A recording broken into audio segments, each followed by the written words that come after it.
the ride, I gave it time, but this here is mine. Hey loves, welcome back to my channel. Don't Touch My Hair by G.Massielle. Today we'll be learning how to do Bantu knots. So as you can see, I've already washed my hair and I'm adding Garnier Fruit Cheese protein treatment. So I'm going to put this all over my hair. I section it in twos. That way it's more easier to blow out. Yes, we're doing a blowout today. So I'm going to add that and then comb that over with my Denman brush. Next, we're going to use Friendly Blowout Cream by Dr. Miracles. This is going to ensure that our hair is protected from heat damage, especially from that blow dryer. I'm going to be blow drying my hair in medium heat and I will be using a paddle brush. Make sure that you blow dry out your whole hair. If your hair doesn't look like this, then you're doing it all wrong. Next, we're going to section off our hair and we're going to begin to do our Bantu knots. So I'm going to fast forward. As you can see, I did most of my head already with Bantu knots. So I'm going to show you guys how I do it in the front, since I feel like it's going to be much easier. And then you guys have a better feel how to do the Bantu knots, since everyone knows that your first time doing the Bantu knots, it could be a hit or a miss. So I'm just going to section this off and going to tie the front. That way I can better focus on the back hair that's loose. So I'm just going to do like a little mini fake Bantu.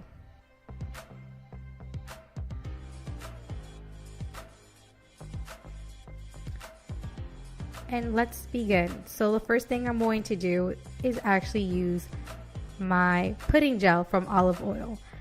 I always go to this brand and this product when it comes to my Bantu knots. It has the right consistency and it also gives the right oil and moisture. Like, I just think it's a bomb product. So I spread this all over and then I comb it out with my Denman brush. Always use a Denman brush, girls. This is like your #1 staple for any go-to style. Continue combing until you feel that the product has been distributed perfectly into your hair.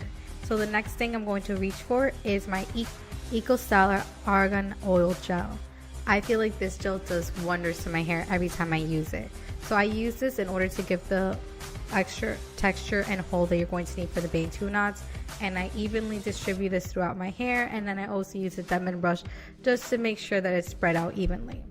So the next step you're going to do now, girls, is twist. When you do Bantu knots, most people twist around their head and then make the knot. I like to twist all the way down, and then I want to make sure that my ends are wet.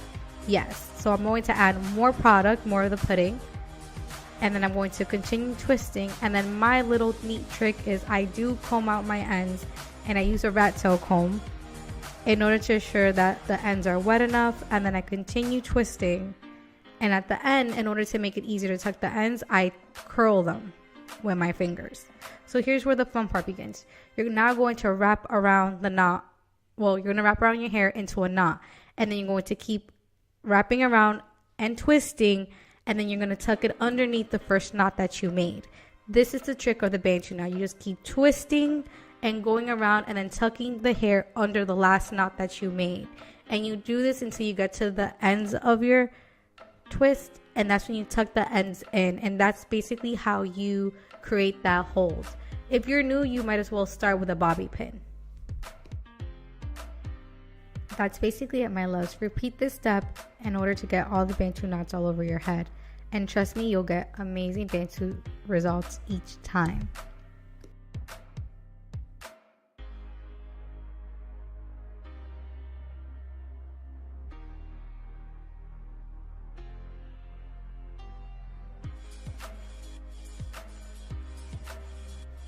So I basically went under the hairdryer when I was done doing my Bantu knots for an hour, and then I fell asleep on it and I covered my hair with a satin scarf, and then I went under the hairdryer for an hour, and then once I was done taking a shower, doing my makeup, I decided it's time to take these babies down. So I'm using oil because one of the biggest thing with Bantu knots is that if you're going to spread them apart, make sure you have oil to prevent frizz. So I'm going to start with the first knot on the bottom, and I'm checking to see if it's a little bit wet, because there's a possibility even after me letting it dry for 16 hours and not touching it, it could be wet. So I did feel a little bit of moisture, a little bit of wetness, but the show must go on. I'm going to take these babies down and let's see how they look.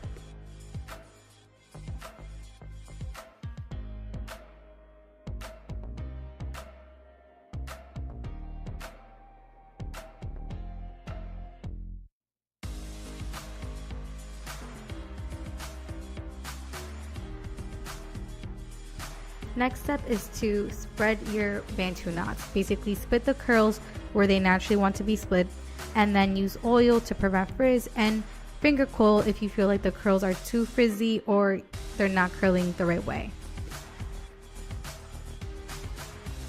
After you're done splitting the Bantu knots, part your hair to your liking, and then remember to use your pick to create that great volume.